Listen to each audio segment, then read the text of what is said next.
Fait que ce matin, comme le feuillet l'indique, on va faire continuer notre série sur la 1689, notre confession de foi, la deuxième confession de foi baptiste de Londres de 1689, celle auquel on adhère. On est rendu au chapitre 1, on n'a pas fait tant que ça, c'est quand même long. Mais on va faire ce matin les articles 6 et 7. Si vous n'avez pas de confession, je crois que Georges en avait sorti la dernière fois en l'arrière. Donc, gênez-vous pas si ça va aller mieux pour vous, si vous voulez lire, il y en a là. Sinon, vous avez peut-être votre propre copie. Donc, la dernière fois, on avait vu les articles 2 à 5 qu'on avait étudiés ensemble. On avait vu ce qui a trait à ce qu'on appelle la canonicité de la Bible, c'est-à-dire le contenu de la Bible qui est considéré comme sacré, comme l'écriture sainte, les écrits de Dieu, qui sont, en d'autres termes, inspirés de Dieu. Et on avait vu, entre autres, le concept, on sait que comment les Écritures, au travers de l'histoire, certains livres de la Bible ont été sélectionnés par les pères de l'Église et tout ça. Mais on avait vu que, ultimement, le point central pour notre foi, et la position, je crois, réformée baptiste et même orthodoxe, c'est que les Écritures s'auto-authentifient. C'est-à-dire que Dieu, à travers le fait qu'il est auteur des Écritures, révèle aux chrétiens, à ses enfants, que la Bible est sa parole inspirée.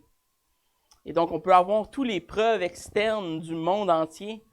Et ça rassure nos âmes parfois, mais ultimement, c'est l'Esprit Saint qui fait son œuvre dans la vie des chrétiens, qui authentifie lui-même sa parole. Et on avait vu finalement qu'on avait un devoir de défendre le contenu, c'est-à-dire le contenu de la foi chrétienne. Et donc, ce matin, on va commencer par l'article 6. On va lire cet article.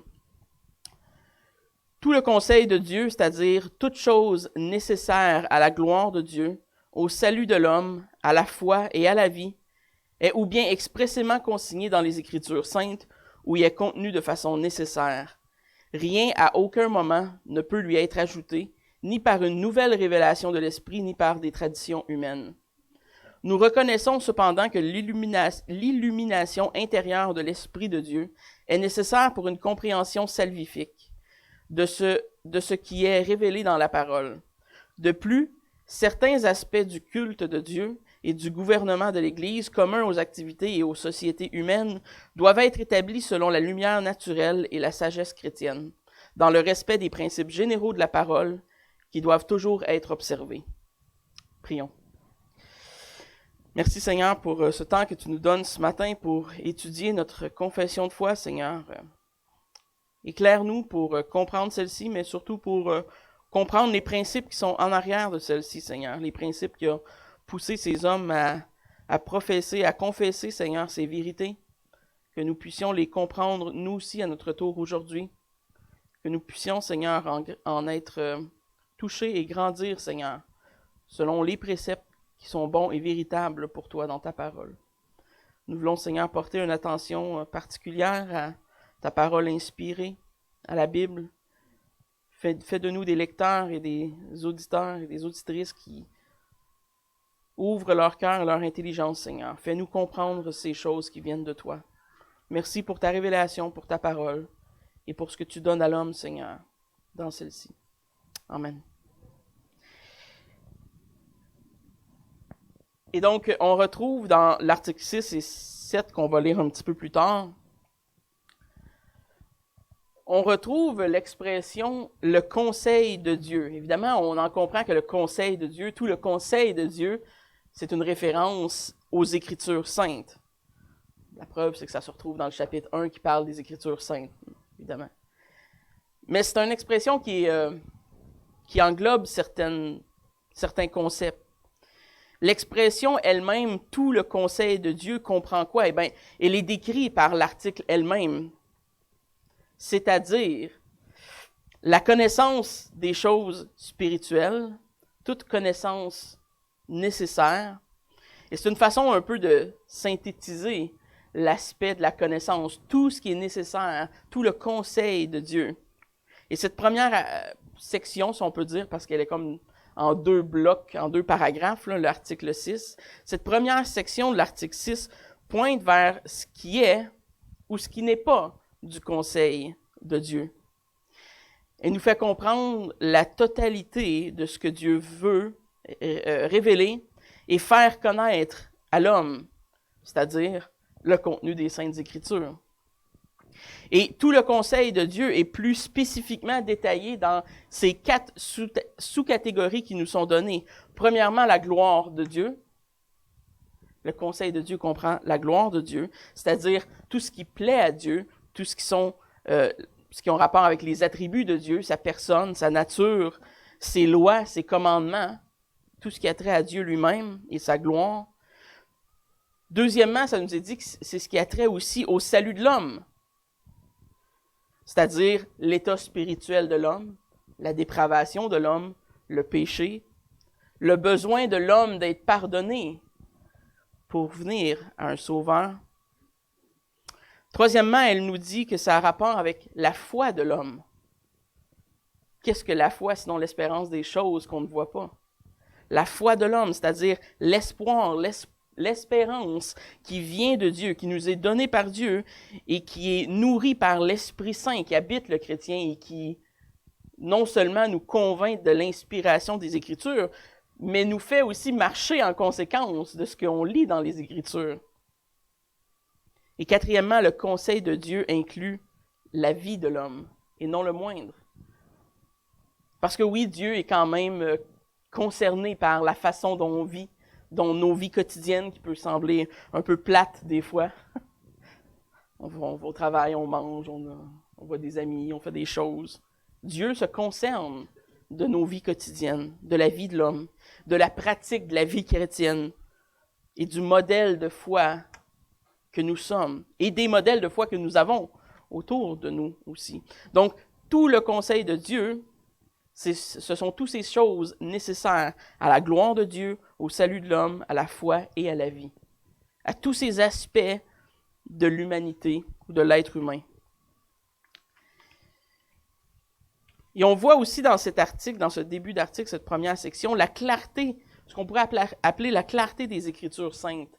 Et on le voit par 2 moyens. L'article nous dit qu'on peut soit voir le contenu et le conseil de Dieu dans ce qui est expressément consigné, c'est-à-dire ce qui nous est dit de façon textuelle, ou la deuxième façon, qui est souvent celle qui est la moins bien comprise, par son contenu de façon nécessaire. C'est-à-dire qu'ils sont contenus de façon holistique. Holistique, ça veut dire qui comprend l'ensemble de quelque chose, l'ensemble des Écritures. Et vous savez, pour décrire ça, on parle souvent de l'analogie de la foi. Les passages clairs des Écritures interprètent ceux qui sont moins clairs. On ne fait pas le contraire.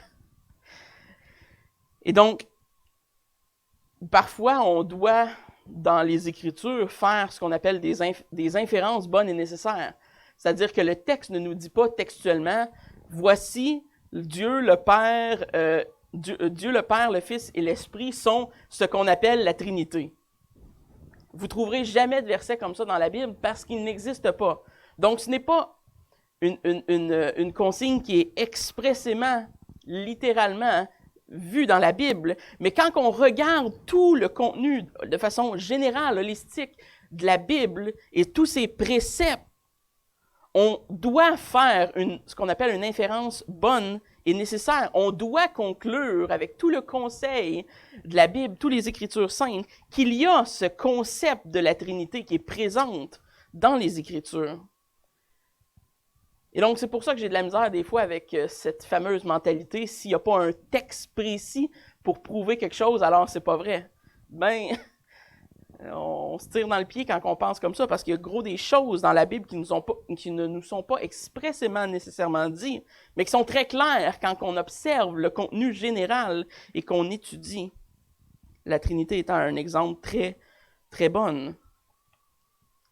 Et on a vu à travers l'histoire ce que ça fait de ne pas croire à la Trinité. Ça fait qu'on a des témoins de Jéhovah aujourd'hui qui ne croient pas à la divinité de Jésus-Christ, qui rejettent le Saint-Esprit. et toutes sortes de tangentes religieuses qui vont se dire croyantes, chrétiennes, mais qui ajustent le portrait de Dieu qui est donné dans la révélation.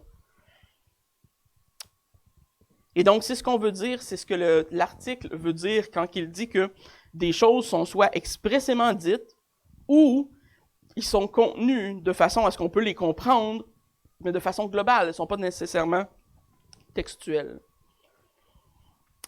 Et tout ce qui est contenu dans ce premier paragraphe, c'est important de le comprendre. On a déjà un peu parlé, abordé de la toute-suffisance des Écritures dans le chapitre 1. Je pense que c'était dans l'article 1, si je ne me trompe pas. Mais il faut y revenir quand même. Parce que c'est important de comprendre en tant que chrétien, une des choses sur laquelle cet article est fondé est le fait que les Écritures sont suffisantes.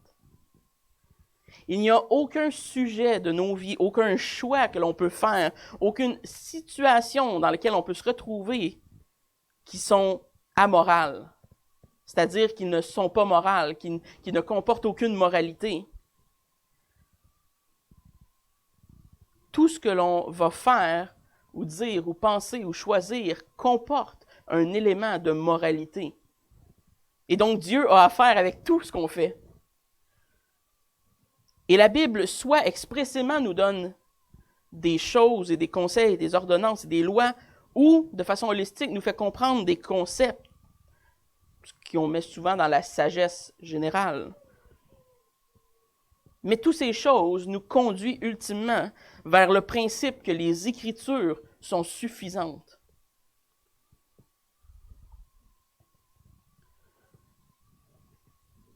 Et quand on dit que les Écritures sont suffisantes, il y a plusieurs aspects à cela.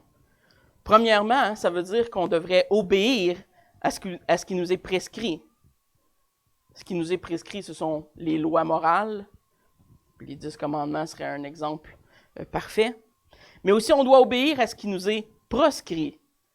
Ce que l'on ne doit pas faire, ce qu'on appelle souvent les commandements positifs et les commandements négatifs. Et si on regarde au travers les 10 commandements, et c'est pour ça que c'est un bon exemple, c'est pas les seuls, mais c'est un bon exemple parce que c'est une synthèse un peu de ce que Dieu demande à l'homme. Et dans chaque commandement, il y a un aspect positif, un aspect négatif au commandement. Et si on prend juste le 6e commandement, tu ne commettras pas de meurtre, ça proscrit le meurtre. Mais ce qui est en arrière de ce commandement, c'est que ça prescrit d'aimer la vie que Dieu a créée. Et c'est une des raisons qu'on est contre l'avortement. Parce que Dieu non seulement proscrit le meurtre, mais prescrit d'aimer la vie. Il dit que c'est lui qui crée la vie.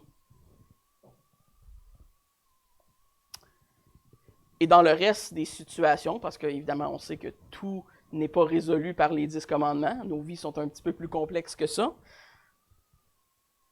l'article nous dit d'user de sagesse chrétienne. Dans les autres choix, dans les autres situations quotidiennes, au travail, dans l'étude, au cégep, à l'université, quand vous serez là, les enfants, ou dans nos relations interpersonnelles, peu importe, dans la situation dans laquelle on se retrouve, on peut soit obéir à ce qui nous est prescrit, ou on peut utiliser la sagesse chrétienne que Dieu nous donne quand ces choses ne s'adressent, quand les commandements en tant que tels sont trop limités pour adresser nos situations qui sont parfois très complexes. J'écoutais cette semaine, c'est une conférence, ça n'a pas vraiment d'importance laquelle, mais une conférence américaine. Puis un pasteur américain, réformé baptiste, qui s'appelle Jeff Durbin, contait un peu comment il a commencé dans le ministère, et je trouvais ça fascinant. Et vous allez comprendre comment j'applique son exemple à la toute-suffisance des Écritures. Mais il a commencé comme un aumônier dans un hôpital qui était à l'origine un hôpital chrétienne. Donc, on se met dans le contexte, là, aux États-Unis, les hôpitaux sont des entités privées, donc il y a encore des telles choses comme des hôpitaux chrétiennes qui étaient financés par des églises, etc. Et un espèce de grand rassemblement de compagnies a acheté quelque chose comme 500 hôpitaux aux États-Unis, dont leur hôpital qui avait été acheté. Et lui, il était pasteur, il avait commencé son ministère, il servait comme aumônier dans cet hôpital-là qui a été acheté par une compagnie de non-croyants. Et du jour au lendemain, il y a comme eu un influx de docteurs, de spécialistes, de psychologues, de travailleurs sociaux qui ont comme rentré dans l'hôpital. Et un jour, les officiers sont arrivés à l'hôpital et ils ont fait comme « Ah, on a acheté un hôpital chrétien! » C'est drôle. Et eux, ils savaient pas vraiment, ils étaient un peu comme surpris par ce qui se passait. Et cet homme qui est un apologète, qui est un évangéliste vraiment doué, travaillait avec des gens dans la drogue, dans la prostitution, dans l'ivrognerie, dans toutes sortes de débauches humaines. Et du jour au lendemain, s'installe dans cet hôpital 99% des employés qui ont une vision du monde séculière, humaniste. Et lui, il est là, il prêche l'Évangile fidèlement. Et il dit que son directeur le rencontrait à peu près une fois par semaine pour lui dire « Jeff, pourrais-tu, tu sais, un peu ménager ton langage, tu sais. » Il disait « Non, mais moi dehors. » Puis finalement, il a fait 3 ans dans cet hôpital à servir les gens comme aumônier. Mais ce n'est pas le point principal. C'est que dans ce temps-là, il a été obligé d'assister à des rencontres avec ces docteurs, ces spécialistes du monde. Et une des choses qu'il s'est rendu compte, c'est qu'il a pu voir comment ces gens traitaient ou interagissaient avec les mêmes personnes que lui d'une façon humaine. Évidemment, il a dû garder sa bouche serrée quelquefois pour ne pas s'échapper. Mais ce qu'il en est venu à comprendre, c'est qu'il n'y avait aucun espoir dans ce que ces gens-là apportaient aux personnes qui étaient démunies, dépravées. Il n'y avait aucun espoir dans leur message. Vous croyez que l'alcoolique n'a pas essayé de frapper son oreiller, changer ses pensées, aller prendre une marche? C'est bien cute, ces conseils-là. Mais qu'est-ce qu'on a quand on n'a pas l'espoir de Christ? On a des moyens, on a des méthodes, on a des façons d'essayer d'atténuer le péché, la dépravation du péché qui existe dans l'homme. Mais ce qu'il s'est rendu compte, c'est que ces gens-là n'avaient aucune réponse, finalement.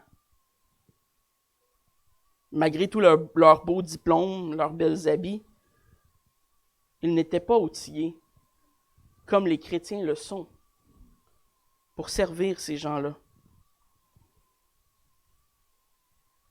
Ultimement, le monde essaye de mettre des pansements sur ce qui pourrait être imagé comme un barrage qui est fissuré. On essaie de le patcher avec des plasters, tu sais. Seul le message du salut, seul le message de l'Évangile est suffisant pour l'homme. Et même le pire des péchés, la pire des maladies, la pire dépravation, la pire état humaine peut être guéri par le salut, par le message de l'Évangile. Et vous savez, c'est souvent un sujet très épineux, que la plupart des chrétiens, et surtout la plupart des pasteurs, n'osent même pas adresser. Parce qu'on a peur de se faire taper ses doigts.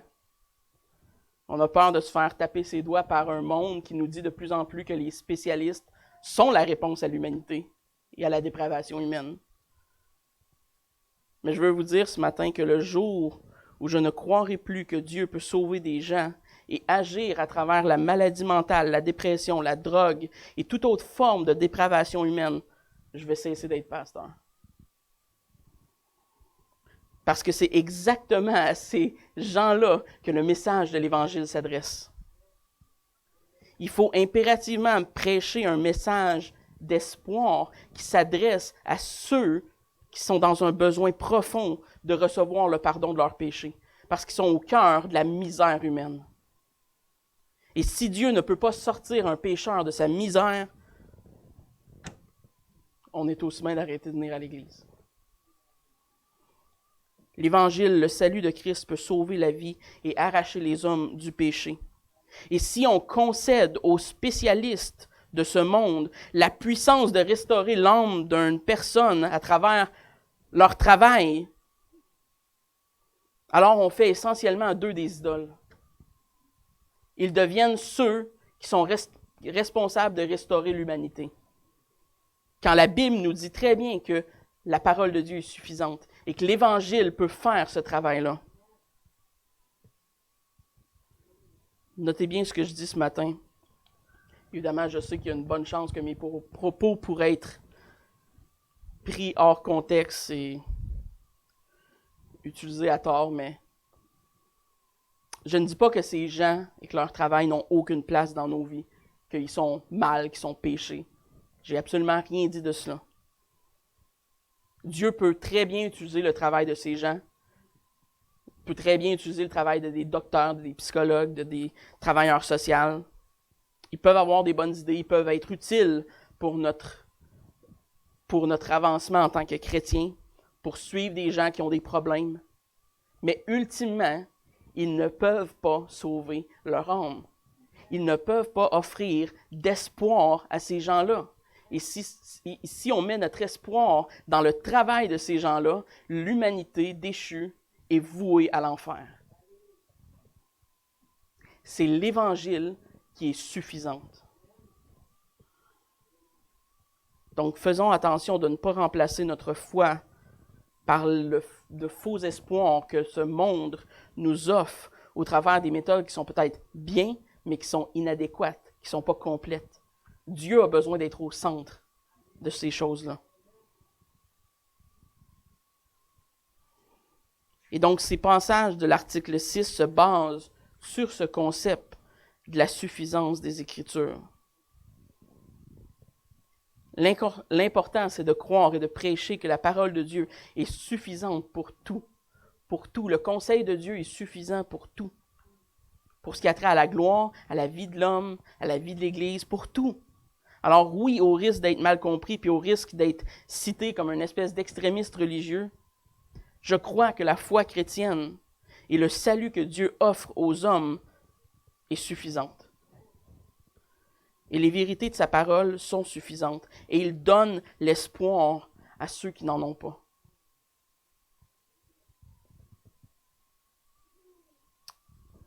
Le deuxième point que l'article 6 nous fait voir, dans la deuxième section, non, je crois que c'est dans la première, excusez.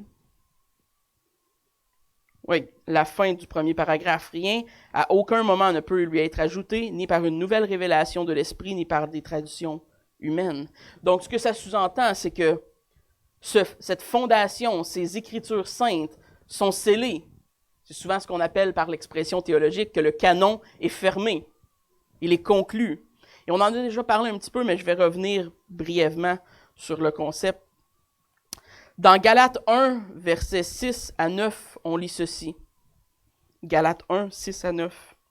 « Je m'étonne que vous détourniez si promptement de celui qui vous a appelé par la grâce de Christ, pour penser à un autre évangile. Non pas qu'il y en ait un autre évangile, mais il y a des gens qui vous troublent et qui veulent renverser l'évangile de Christ.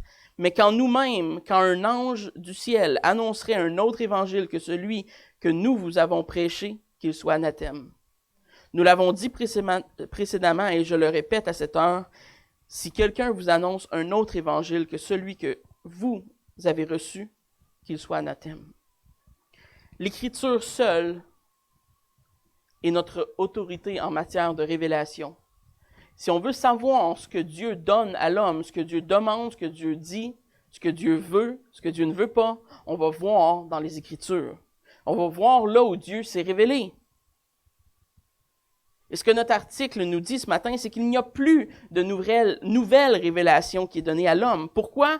Parce que Dieu a déjà tout donné ce qu'il avait à donner à l'homme. Et que tout ce qui est là-dedans est, comme on l'a dit, contient ce qui est nécessaire à notre vie. On n'a pas besoin de plus. Et oui, on pourrait argumenter que le canon a été fermé officiellement par l'Église primitive. Mais ultimement, c'est la nouvelle alliance qu'on a vue la semaine passée. D'ailleurs, ça donne bien dans le passage de Luc 9, 27. C'est cette transition entre l'ancienne et la nouvelle alliance qui est conclue par le sang de Christ et qui se culmine par la destruction de de Jérusalem qui annonce la seconde venue, la parousia, la destruction finale du pécheur.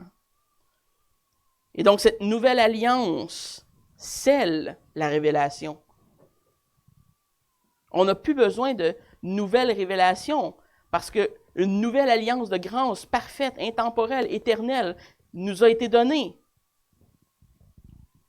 La période apostolique est terminée et nous sommes dans ce qui est souvent mentionné dans le Nouveau Testament, dans les siècles derniers, dans les derniers temps. Il n'y a aucun autre évangile qui peut être ajouté.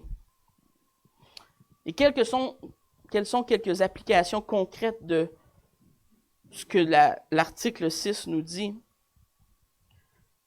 Bien, il y en a une très simple. Ceux qui se proclament être prophètes, être apôtres, de nos jours, aujourd'hui, sont soit des imposteurs ou des chrétiens très immatures qui ne comprennent pas la révélation de Dieu. J'aimerais dire le contraire, mais ce serait de vous mentir. Et malheureusement, l'histoire me donne raison. La plupart de ces hommes, ils sont soit pour leur propre gloire, pour parfois l'espoir de s'enrichir par un tel évangile de prospérité ou par un évangile qui est flamboyante parce que ça attire un certain type de personnes dans des églises. Vous savez, bien que je ne suis pas nécessairement d'accord avec comment John MacArthur s'exprime nécessairement toujours sur le sujet, une des choses qu'il dit, c'est un des arguments qu'il utilise pour démontrer qu'il n'y a plus de nouvelles révélations, c'est qu'il nous dit s'il y aurait des nouvelles révélations encore aujourd'hui, et si les apôtres, s'il y aurait encore de ces apôtres et de ces prophètes qui annoncent et qui révèlent de la part de Dieu, parce qu'on sait la différence, une révélation, c'est quelque chose qui est donné directement par Dieu. Bien, ces nouvelles révélations devraient être ajoutées au canon de la Bible. À chaque fois que quelqu'un ferait une nouvelle révélation dans une église, il faudrait qu'on refasse une nouvelle édition de la Bible. Parce que Dieu aurait parlé. Puis il faudrait l'ajouter au canon de la Bible. Et si on ne le fait pas, ben c'est parce qu'on ne prend pas au sérieux ce que c'est une révélation.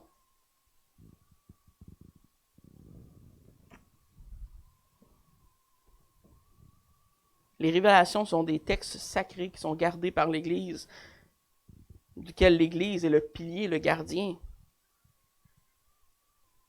Et il y a une grande différence entre l'intuition, que les chrétiens peuvent avoir, l'illumination, et la révélation. La révélation implique que Dieu nous dit quelque chose qui est nouveau et qui n'a jamais été donné à l'homme. La révélation était tellement sérieuse chez les prophètes de l'Ancien Testament qu'une fausse prophétie méritait la mort.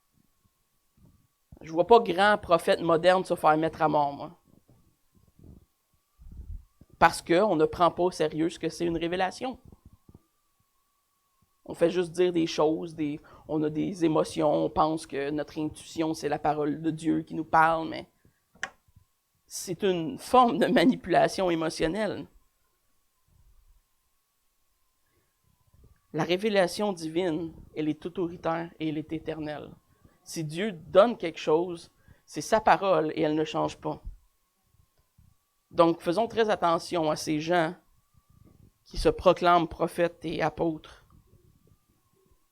Apôtre dans le sens strict, parce que apôtre peut vouloir dire juste envoyé de Dieu. Là. Si c'est dans ce sens-là qu'on l'utilise, j'ai pas trop de problème, mais si on l'utilise dans le sens d'apôtre, comme dans le Nouveau Testament, comme les 12, il y a un plus grand problème. Elle nous parle aussi elle nous parle pas seulement de la révélation, mais elle nous parle que cette révélation ne peut pas non plus être ajoutée par le biais de la tradition.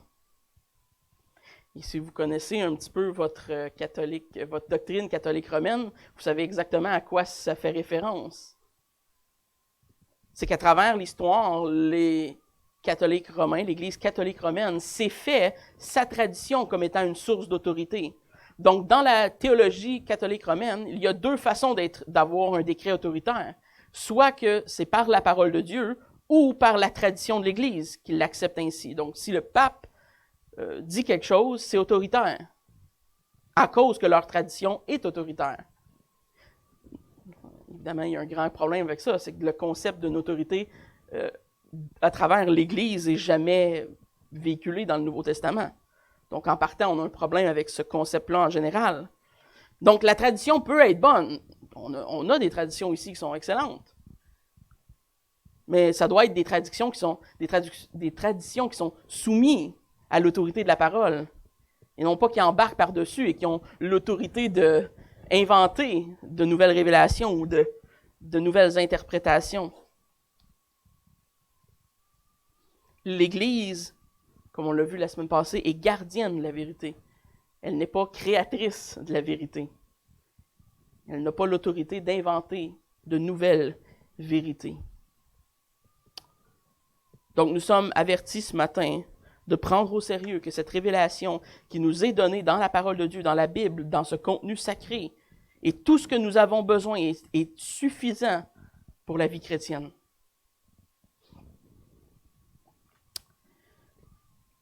La deuxième portion, le deuxième paragraphe de l'article 6, nous parle de l'illumination de l'Esprit Saint dans la vie du chrétien. Et il y a une différence entre la révélation et l'illumination qui est très importante. Je sais, souvent on dit des choses, on ne sait pas vraiment ce qu'ils veulent dire. On dit « Ah, Dieu m'a révélé que… » Non, Dieu ne nous a pas rien révélé. Dieu nous a montré de façon intuitive ou l'Esprit nous a mis quelque chose à cœur. Mais dans les termes techniques, on appelle ça « illuminer ». J'en concède, c'est un peu étrange quand on dit aux gens « Ah, Dieu a illuminé mon cœur sur ça ». Ça fait un peu ésotérique. Mais c'est le langage quand même qui fait une différence. Parce qu'on doit comprendre que quand on dit à quelqu'un que Dieu nous a révélé quelque chose, c'est qu'on vient de recevoir une parole qui est autoritaire de Dieu. Et là, on l'a dit à la personne. Puis si la personne ne la reçoit pas, elle pêche. C'est essentiellement ça qu'on dit. Évidemment, on n'y pense pas comme ça, puis on réfléchit pas comme ça parce que des fois, on ne connaît pas tout le temps la signification, le poids de ce que l'on dit. Mais les mots ont un sens. Et ce sens-là est important. On doit le connaître. Une révélation, c'est une nouvelle information, une nouvelle instruction qui vient directement de la bouche de Dieu. Donc, si on ne lui obéit pas, ben on pêche. Une illumination, c'est le travail de l'Esprit Saint dans le cœur de chaque croyant qui nous fait comprendre ce qui a été révélé. Et donc, oui, le chrétien peut avoir quelque chose sur son cœur, peut avoir l'impression que l'Esprit le guide vers une compréhension, vers quelque chose. C'est naturel, c'est correct. L'Esprit fait ce travail-là. On appelle ça l'illumination. Et même notre confession de foi nous dit qu'il y a. Non seulement il nous dit qu'elle l'a, mais il dit que si on ne l'a pas en tant que chrétien, on a un problème. Parce que l'homme naturel, l'homme juste charnel, intellectuel, ne peut pas lire les Écritures et vraiment comprendre leur profondeur. Mais premièrement, on doit comprendre que le principe de l'illumination est biblique. Voyez ce qui est écrit dans 1 Corinthiens 2, versets 9 à 12. Mais comme il est écrit ce sont des choses que l'œil n'a point vues, que l'oreille n'a point entendues, et qui ne sont point montées au cœur de l'homme. Des choses que Dieu a préparées pour ceux qui l'aiment. Dieu nous les a révélées par l'Esprit, car l'Esprit sonde tout, même les profondeurs de Dieu. Lequel des hommes en effet connaît les choses de l'homme, si ce n'est l'Esprit de l'homme qui est en lui? De même, personne ne connaît les choses de Dieu, si ce n'est l'Esprit de Dieu. Or nous n'avons pas reçu l'Esprit du monde, mais l'Esprit qui vient de Dieu. Pourquoi? Afin que nous connaissions les choses que Dieu nous a données par sa grâce. L'illumination est un concept biblique. L'Esprit Saint parle au cœur du croyant pour lui montrer ce qu'il lit et lui faire comprendre ce qu'il lit dans les Écritures. Ça nous dit même que c'est un concept nécessaire. Parce que ceux qui ne sont pas sauvés, régénérés, ceux qui ne sont pas chrétiens peuvent lire la Bible. La preuve, c'est qu'il y a plein de théologiens libéraux dans les universités qui connaissent ce livre-là probablement mieux que vous et moi, mais qu'ils le voient comme un livre historique, comme un livre, comme un roman, comme n'importe quelle chose. Pour eux, ça n'a aucun poids, ça n'a aucune valeur. Ça n'a aucun effet dans leur vie. On a besoin de cette illumination pour vraiment connaître la profondeur de ce qui nous est transmis. Les lettres mortes deviennent vivantes quand l'Esprit nous parle. Et ça mène à une compréhension que l'article nous dit est salvifique, c'est-à-dire qu'il mène au salut. Ceux qui comprennent le vrai sens des Écritures, non pas qu'ils soient nécessairement cachées et mystérieuses, ils sont clairement ouverts à tous, mais ceux qui sont illuminés peuvent connaître l'essence du salut. Évidemment, on va en conclure qu'ils vont être sauvés par cette connaissance ultimement, une connaissance salutaire. Donc, c'est le concept que l'Esprit Saint guide et éclaire et dirige les chrétiens vers une bonne compréhension des Écritures. Vous savez, ça ne veut pas dire, il y a certaines choses que cet article ne veut pas dire. Ça ne veut pas dire qu'on peut négliger l'étude de la parole de Dieu. Ça ne veut pas dire que tout nous apparaît, pouf, magiquement, dans nos cœurs.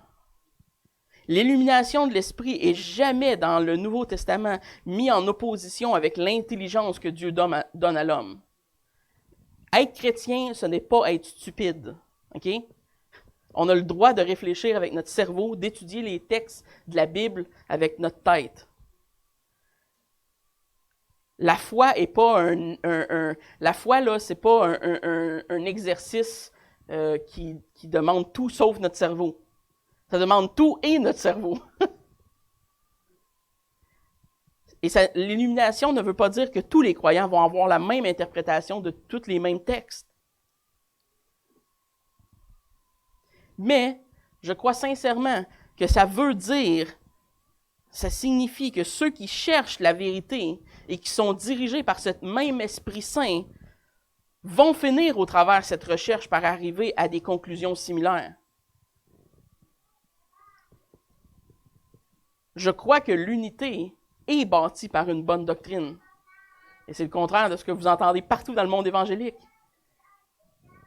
Non seulement je crois que l'unité, pour être solide, a besoin d'une théologie qui est solide, mais je crois que cette recherche ensemble, en tant que communauté, en tant qu'Église, en tant que groupe, de la vérité illuminée par l'Esprit Saint va finir par nous unir encore plus fortement.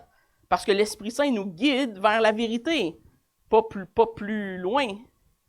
Et la raison qu'il y a beaucoup d'interprétations bibliques qui sont faussées aujourd'hui, c'est tout simplement que l'homme est pécheur. C'est pas l'Esprit Saint qui nous guide vers des interprétations qui sont mauvaises, là. Évidemment, plus tard on va voir, mais notre confession de foi reconnaît que le seul interprète parfait des Écritures, c'est l'Esprit Saint. Et donc, il faut être guidé par l'Esprit Saint pour comprendre des textes des Écritures. Et là, je pense que je ne ferai pas l'article 7. Je n'aurai pas le temps. Je continuerai la semaine prochaine. On va finir ce matin d'abord avec cette portion, la fin de l'article 6, qui nous parle de ce que j'appellerais le gros bon sens chrétien, le GBS chrétien. Il nous parle du gros bon sens dans deux aspects, celle du culte et celle du gouvernement de l'Église. Ces principes ne sont pas... Excusez, je recommence. Certains principes du culte et certains principes du gouvernement de l'Église ne sont pas régis par le principe régulateur ou par d'autres commandements ou par d'autres règles. Évidemment, la majorité de ce qu'on fait dans un culte est régi par le principe régulateur. Le principe régulateur, en passant, c'est l'idée que ce qui nous est prescrit à l'intérieur d'un culte dans la parole de Dieu devrait être fait dans le culte. Et ce qui ne nous est pas prescrit, on devrait s'abstenir de le faire. Et notre confession encourage le principe régulateur. C'est-à-dire qu'on ne fait pas les choses dans le culte juste parce que ça ne nous est pas dit de le faire. Fait que si ça ne nous est pas dit de le faire, on le fait. Non, on fait ce qui nous est dit de faire, puis on s'abstient de faire le reste. Du moins, c'est notre compréhension de de cette chose. Je sais qu'il y a d'autres interprétations, mais nous, c'est la seule auquel on tient, à ce principe régulateur. Dans le culte, tout ce qui n'est pas prescrit devrait être évité. Et des exemples de cela, des exemples de choses qui sont prescrites et des choses que l'on respecte, c'est qu'on fait l'adoration, la louange dans le culte. On fait la lecture biblique, on fait des lectures publiques, on fait l'enseignement de la Bible, on enseigne la parole de Dieu, on fait de la prière publique, on fait de la fraternisation, on fait parfois des repas communautaires, on fait les sacrements. Ce sont tous des items qu'on ne fait pas tous dans le même ordre, tout exactement de la même façon, mais ce sont des items qui nous sont prescrits de faire dans le culte en tant qu'Église. Ça me fait tout le temps un peu rire quand les gens nous disent qu'il n'y a pas une façon de faire l'Église. What? Quoi? Oui, il y a une façon de faire l'Église. Le Nouveau Testament nous la montre très clairement. Ce n'est pas tous les détails qui sont clairs. Il y a une certaine flexibilité, mais il y a des aspects qui sont indiscutables au culte. Du jour au lendemain, si vous me dites on va remplacer le prédicateur Michael par, je sais pas moi, un temps de théâtre. Vous pouvez le faire si vous voulez, mais vous allez cesser d'être une église. C'est ce que ça veut dire, selon le Nouveau Testament. La façon de faire les choses en pratique reste avec une certaine flexibilité dans le cadre de ce qu'on voit dans les Écritures. Mais qu'est-ce qui arrive quand on prend des choses qui sont en dehors de ce principe régulateur-là? Parce qu'on fait d'autres choses qui ne sont pas régulées par le principe régulateur. Bien, dans ces cas-là, je crois que c'est ce qu'on lit dans l'article 6. On doit utiliser ce que j'ai appelé le gros bon sens chrétien. Les principes généraux des Écritures. Et ce sont ces aspects, je crois, que la fin de l'article 6 nous parle. De ces choses qui ne sont pas nécessairement prescrites par les Écritures, certains éléments du culte et de la vie de l'Église et du gouvernement de l'Église. Et des exemples de ces... Il y a des gens, j'avais nommé 2 exemples des choses qui nous sont prescrites pour le gouvernement de l'Église. Ce serait, mettons, la pluralité d'anciens, le fait qu'il y ait plus qu'un ancien. Je crois que c'est quelque chose qui nous est prescrit par le Nouveau Testament. Le critère des officiers. Il y a des critères très spécifiques pour qui peut être officier.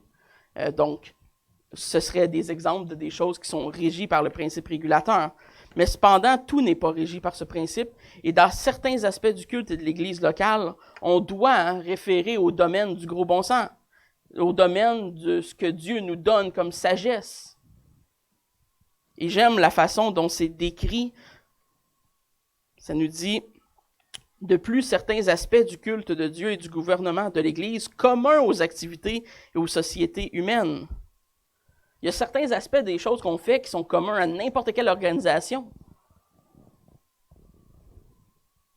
Dans ces choses-là, la 1689, dans ces situations, on nous dit qu'il faut utiliser un certain bon sens chrétien, sagesse chrétienne, et faire comme les communautés, comme les autres organismes le font. Et il y a plein d'exemples de ce genre de choses-là. Qu'est-ce que ça veut dire exactement en pratique? Ben, comment est-ce qu'on fait un vote? Il n'y a rien dans la parole de Dieu qui nous dit comment on fait un vote, là. Ben, on doit utiliser notre sagesse chrétienne pour voir comment les organismes font un vote, puis y aller avec notre gros bon sens chrétien. Comment est-ce qu'on garde un registre de membres? Comment est-ce qu'on s'habille durant un culte? Vous savez, les gens en Afrique ne s'habillent pas comme vous. Je vous annonce quelque chose ce matin, là. C'est très culturel. Ça dépend de où est-ce qu'on est, dans quelle assemblée, comment c'est quoi la vision sociale de comment on s'habille durant une réunion formelle. Comment fort on parle pendant une prédication. Est-ce que vous devez... Il y a des pays dans lesquels tout le monde parle en même temps, tout le monde crie, tout le monde hurle, c'est le fun. Le prédicateur, à chaque fois qu'il dit un mot, tout le monde lance un cri de joie. Dans certaines sociétés comme ici, bon, on est plus doux un peu là-dessus. Comment est-ce qu'un conseil d'église devait être fait? C'est quoi l'ordre du jour qui devrait être adopté? Est-ce qu'on devrait inclure tel ou tel ministère dans l'église? Est-ce qu'un culte, ça dure 30, 45, 1 heure, 2 heures, 3 heures? C'est toutes des questions qui ne sont pas nécessairement régulées, qui ne sont pas prescrites par les Écritures. Et pourtant, on doit prendre certaines décisions sur ces choses-là qui nous semblent banales, mais qui font partie de n'importe quelle organisation. Et je crois que c'est exactement à ce genre de choses que la fin de l'article 6 fait référence. On doit établir des choix, mais par contre, il y a un critère. Conformément à quoi? Aux standards et aux principes généraux des Écritures. C'est à ces principes et à ces standards-là qu'on doit se référer. Et si quelque chose ne porte pas atteinte à la gloire de Dieu, ne porte pas atteinte aux standards de Dieu, alors faisons-les comme n'importe quel organisme le ferait. Dans les choses qui nous seront prescrites, soyons fidèles. Donc, dans ces sujets, dans ces types de choses, il y a beaucoup plus de flexibilité que dans la prédication, l'adoration et ces choses-là qui nous sont vraiment prescrites de façon spécifique dans le culte. Mais bien qu'il soit plus flexible, on doit néanmoins se soumettre à certains grands principes. Le premier nous étant dit, la lumière naturelle. Qu'est-ce que ça veut dire, ça? Ça veut dire qu'on ne peut pas faire un culte dans le noir? Non. C'est une façon, c'est une terminologie qui nous parle des limites créationnelles de notre monde. Le temps. Le temps en est un. Il y a une limite, le temps existe, on doit prendre des choix par rapport au temps. La fatigue, où est-ce qu'on est dans le monde, notre location géographique, nos limitations humaines. Donc, on doit être à l'intérieur de la lumière naturelle, de ce que Dieu a créé. On doit être à l'intérieur de la sagesse chrétienne. Qu'est-ce que c'est? Salomon était l'homme le plus sage, nous dit la Bible, dans 1 Roi 3. Parce qu'il a demandé, et Dieu a jugé bon ce qu'il demandait. La sagesse chrétienne, c'est de faire selon les principes généraux de la parole de Dieu quand on ne sait pas trop quoi faire. Quand quelque chose nous est prescrit, tu ne commettras pas le meurtre, c'est assez simple. Fais juste t'abstenir de tuer quelqu'un. Des fois, c'est pas si simple que ça, j'en conviens, mais le principe général est clair à comprendre. Mais dans d'autres situations, des fois, c'est très complexe. Nos vies sont compliquées, là. Puis des fois, on arrive dans une situation où est-ce que tous les choix nous semblent mauvais. Ben, on doit s'en tenir à la sagesse chrétienne, au fait que l'Esprit Saint va nous éclairer et que parfois, vous savez, ça m'arrive de prendre des décisions, de me dire, ben là, je le sais pas, je vais faire ce choix-là, puis je vais faire confiance que le Seigneur va me diriger et qu'il est souverain. Parce que je ne sais juste pas c'est quoi la bonne réponse. Et donc, on doit utiliser la sagesse chrétienne et on doit avoir foi que Christ est souverain. Et finalement, elle nous dit, à la fin, que ça doit être fait dans le respect des principes généraux de la parole de Dieu. Qu'est-ce que c'est les principes généraux de la parole de Dieu? Ben, aimer ton prochain, aimer Dieu. Aimer Dieu en premier, aimer ton prochain. Ces principes, ces choix ne doivent pas nous apporter à pécher. C'est niaiseux, mais si une façon de voter nous apporte vers le péché, ben on devrait éviter de voter de même. S'il n'apporte pas de gloire à Dieu, si elle n'est pas faite dans le respect de certains principes, si c'est pas bon pour les chrétiens ou si c'est pas bon pour notre voisin, si ça pourrait porter tort à notre voisin, ben on devrait s'abstenir de faire ces choses-là. Des principes généraux de la parole de Dieu. Mais vous voyez ce qui prime à travers cet article, et je vais conclure avec ça ce matin, ce qui prime à travers cet article de la confession, c'est que nos choix doivent glorifier Dieu en premier, ne portent pas atteinte à l'Évangile, qui respectent les principes de la parole de Dieu, et surtout, que tout ce que l'on a besoin en tant qu'être humain, en tant que chrétien surtout, pour vivre, tout le conseil de Dieu se trouve dans la parole de Dieu, se trouve ici. Et quand on a besoin de réponses, notre premier réflexe devrait être de se tourner ici, de chercher là.